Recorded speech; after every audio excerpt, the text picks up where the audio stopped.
今回はナブラ打ちでマグロを釣るという方法にまずフォーカスしてお話をしていきます。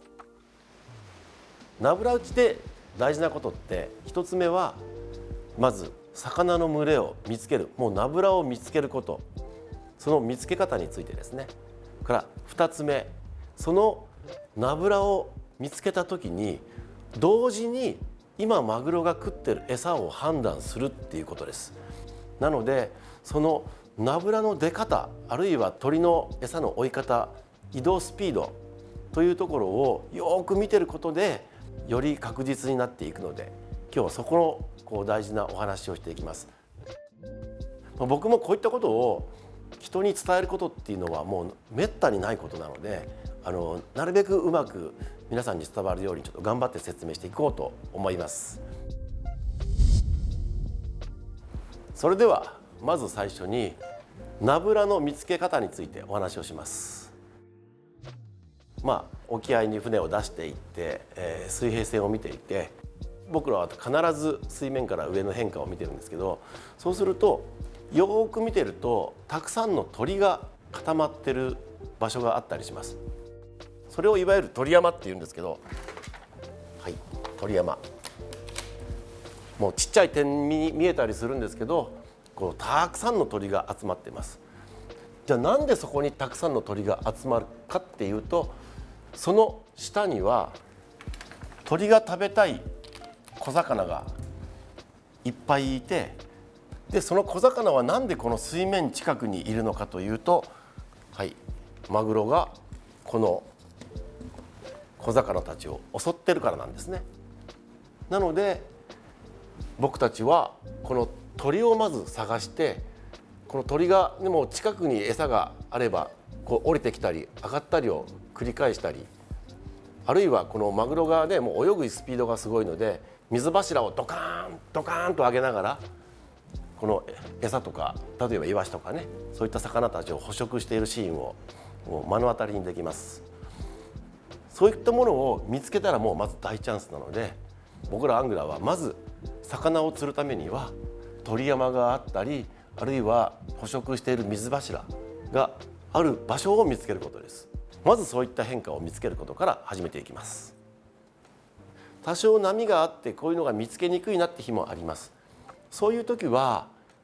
鳥の見つけ方は見方は同じなんですけど、魚のしぶきを見る時はだいたい波がある時っていうのはほぼ同じ方向に波が向かっていたり波が崩れたりしている中で、そのマグロのしぶきだけはこの波の崩れる水の勢いが違ったり、あるいは方向が違ったりします。そういったちょっと違うこの水柱を見つけることもこれ大事な、マグロを見つける方法の一つです。でこの鳥山を見つけるってね、慣れてる人って簡単に見つけれるんですよ。でも慣れてないとあそこにあるよって言ってもどこどこっていうことの方が多いんですけど、これってもう慣れるしかないんですね。なので水平線を僕は見ながら、その水平線のちょっと真上ぐらいに何かしら黒い点ないかなとか動く点ないかなっていうようなつもりで遠くの宝探しをいつもしてます。でただ一点だけちょっと注意してほしいのは、やっぱりね、海がいくら平坦でも突然大きなタンカーの引き波が来たりして船が突然揺れることもあります。でそれでねバランスを崩して船のデッキに立ってて転んで怪我をしても、ね、楽しい釣りを台無しにしてしまうので、やっぱり魚を探したり船のデッキの前の方に立つ時は、船長の指示を、ね、まず仰いで、その上でちゃんと自分でも安全確認をしながら探すようにしてください。ナブラの見つけ方が分かったところで、こうやって上から順番に並べてるのは、これ大体ですけどね、このベイトの大きさが小さいものからだんだんと大きくなっているように、もちろん全てではないですよ。小さなトビを食ってる時もあるし、小さなイカの時もあるし、大きなサバもあるけど、近海で多いパターンとしてはこんな順番にだんだんとベイトが大きくなっていきます。でこのベイトっていうのは太平洋側のキハダマグロから、あちこちからね今出ているクロマグロ、どちらのマグロもこのベイトっていうものは共通してます。なのでクロマグロだからとかキハダマグロだからってことはここは全く意識しなくていいです。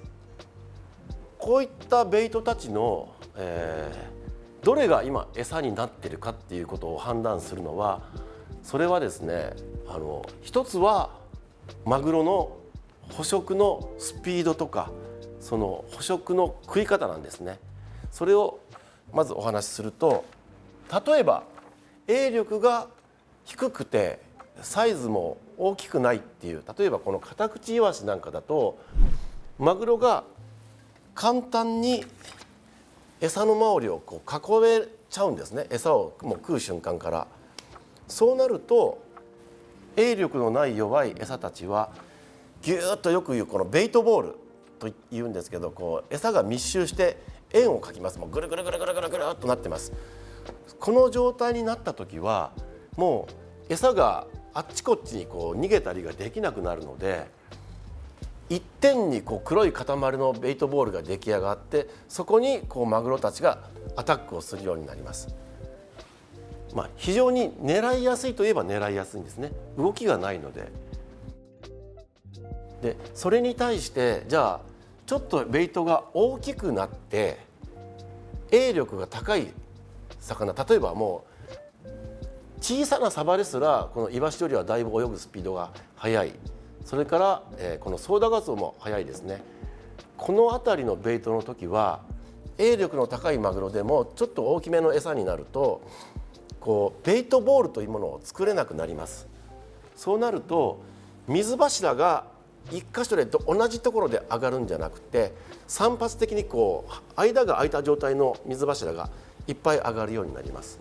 こういう時はこのベイトボールをマグロが作れないっていうことになってくるので、少し泳力の高い餌になっているってことが、もう釣った魚の胃袋を見なくても答えがある程度分かってきます。次はトビウオ。もうこれね見てると分かります。水面をトビウオがビビビビビって逃げてピューッと飛んでいって、大体は落ちた瞬間に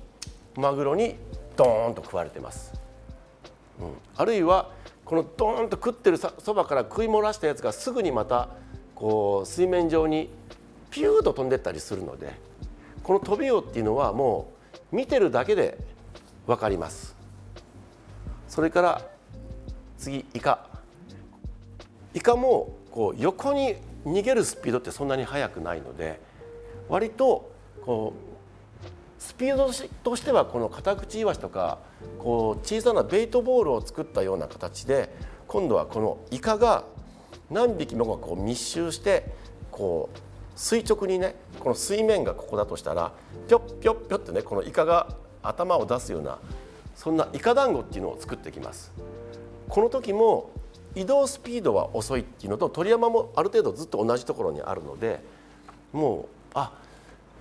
れはイカかもっていう。でその判断の一つはイカ墨吐くので、その鳥がいてその真下でマグロが餌を食っているところの周りが、茶色かったり黒かったりします。それはイカが墨を吐いてて、そのエリアだけ、海面の色が変わります。そういう時はもう間違いなくイカですね。それから、サンマとかシイラも同じです。もうこれは水面から上に飛び上がっていくといっぱいいっぱい群れで逃げていくので、もう目で見て一目瞭然の餌です。もうね、何十匹あるいは何百匹っていう群れのサンマだったりシイラがものすごい勢いで逃げていき、でまたものすごい勢いの水柱が上がるのもこういう時なんですよね。でマグロのその水柱が小さいから魚が小さい、これはイコールじゃないです。それは大きなマグロが小さな餌を食ってる時はものすごいスピードを出さなくても簡単に捕食ができるので、水柱としてはもうちょっとだけ白い水柱が上がるとか、あるいは背中が見えるとかというスピードで食っていることも多々あります。なので水柱の大きさが魚のサイズではない。むしろその水柱がスピードがドカーンドカーンと派手に上がる時、こういう時はやっぱり逃げる餌たちも泳力が高いっていう、ある程度スピードが速くないとこう捉えられないっていう餌を食っているので、だからこう派手な水柱が上がります。その代わりそれがこう密集することっていうのは全くないわけではないですけど、なかなかない。そのなかなかないっていうのはたまに 見かけられるのは、この例えばサンマを大型のマグロが囲んだ時ってものすごい水柱ともう本当にド迫力の光景になります。このサンマとかシイラの時は、餌もでかいし泳力も高いし、もうとんでもない。本当にこれが大型のクロマグロがシイラ食う時なんていうのはもう軽自動車を海に落としたぐらいの水柱が上がるので、ものすごい迫力になります。というように、その餌をまずこんな餌が大体あるんだよっていうことと、その餌によって鳥山とかマグロの水柱が全く違う出方をしている。でその情報をもとに僕らアングラーは正解のルアーを1投目から魚に投げることを意識したらヒットがより近くなります。じゃあこの中でいよいよ捕食のシーンが、それぞれ若干ずつ変わってくる。でナブラの出方も変わるので、そこをちょっと分けていきます。まずは、鳥山の動きも遅いで、ベイトボールというね塊を作る餌はこのまずカタクチイワシ、それから、時折あるのがこのモジャコ、そしてこのイカ、この3つのベイトはもうギューッと餌を固めてマグロが食うことが非常に多いので、ナブラを見て一箇所でひたすらドカンドカンドカンとやってる時はこのどれかが多いです。でそれから次、鳥山の移動もそこそこ速くて、ナブラが3発式、3発っていうのはこうたまにしか水柱が上がらないじゃなくて、固まってないでいろんなところでこう隙間が空いたこうマグロがボイルをしているという、そういう時のことを言うんですけど、これはまずサイズが小さくてもサバ、やっぱりスピードがね、こうやって泳ぐやつスピード速いんですよ。同じようにソウダガツオね、いわゆるもうサバ系の魚たちはとにかく逃げるスピードが速いのでマグロがベイトボールを作れない、だから厄介なのはこのサバのちっちゃいの食ってる時は案外厄介です、固まらない、動きは割と速い。でも意外とちっちゃいサバがね結構逃げ回るんですよ。そうすると大きいルアーは全く食わなかったりするので、でもこのパターン、ベイトボールを作る時作らない時で、もう一つ今度は高速で移動するベイト、同じようにもう3発に、隙間のあるナブラなんだけども、ここだけはやっぱ描きたいな。水柱がでかいです。これは飛んで逃げるトビウオ、それから群れでシャンシャンと逃げるサンマ、ぴょんぴょんぴょんぴょん群れで逃げながら水からもうわっしょいわっしょいって感じで逃げていくシイラ、この辺はもうベイトボールはおろかね、ものすごいスピードで逃げていきながらマグロもものすごい勢いで捕食しているのですぐに分かります。サンマならこう銀色の細長いのが集団でこう水から飛び上がって入って飛び上がって入ってを繰り返すので、もうすぐに分かります。こういった餌の区別がもう遠くからでも結構できます。なのでじゃあそれに合わせたルアーをもう準備しましょう。ということになります。でこのベイト別のねそのナブラの出方の違いっていうのはもう遅い速い、高速っていうふうに僕は分けたんですけど、これ、見極める一つの指標がやっぱり鳥の動きです。遅くてベイトボールがもう固まっちゃってる時っていうのは鳥も同じところに突っ込んだり、なんだったらもう群れでそこに一瞬座っちゃったり、もう塊がこうギューッとなったのがベイトが固まれば鳥も固まるので、そこで分かりやすいと思います。でこの速いっていう散発的な時は同じようにこうナブラが散発的に上がる上を鳥も広い範囲で飛んでます。あまり一箇所にはこうギュッと密集しません。というのはベイトが散らばってるから鳥も数はいてもやっぱ散らばってるんですよね。でそれがどんどん動いていきますというのがこのやや速いってやつで、高速の時はねもうあまり餌がでかいと取りつかないんですけど、そうじゃなければ、やっぱりこの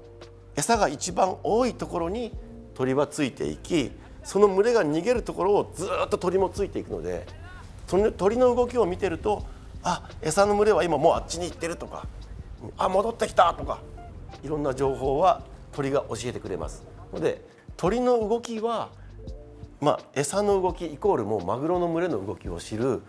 重要なサインの一つなので、必ず意識をしておいてください。まずこのイワシとかベイトボールを作ってるやつ、これが一番スーパーボイルになるんです。もう密集ナブラになって、よく僕は洗濯機って言います。同じところでもう水が湧き上がるぐらい、もう真っ白けになるぐらいの勢いで出るのがこのベイトボールを固めた時のパターンで、逃げ足の速いちょっと速い、サバとか、ソーダガツオの時にはもう一箇所でわーっていう風にならずにバンバンバンバンバンバンといって、間隔が広かったらもう3メーターぐらいの間の空いたこう水柱が次々と上がっていくっていうのは、この間違いなく固めきってないので、こちら側のサバとかカツオ系の餌だと判断します。こちらの大型のベイトの時はなかなかスーパーボイルっていうところには行きにくいんですけどね、トビウオが小さいトビウオだったらたまに固めるんですけども、これが大きい時はなかなか固められないので、散発的でありながらその水柱の一個一個の勢いはものすごく速くて大きい、そういった情報がもう目で見てわかると思います。あとはその季節シーズンによってベイトパターンっていうのがあるんですけど、それってねこう場所場所によって変わるものでもあるんですね。例えば僕の地元に近いね、その和歌山とか、尾鷲の沖とか、もう春先はカタクチイワシとかよりも小さいサギフエっていう小さいベイトが主流の時期が長かったりするんですね。かと思うと、その時期に例えば伊豆の方の大型のクロマグロなんかは大きな40センチぐらいのサバを食ってたりもします。だから季節によってこの季節はこのベイトっていうのは調校されるエリアによってだいぶガラッと変わるので、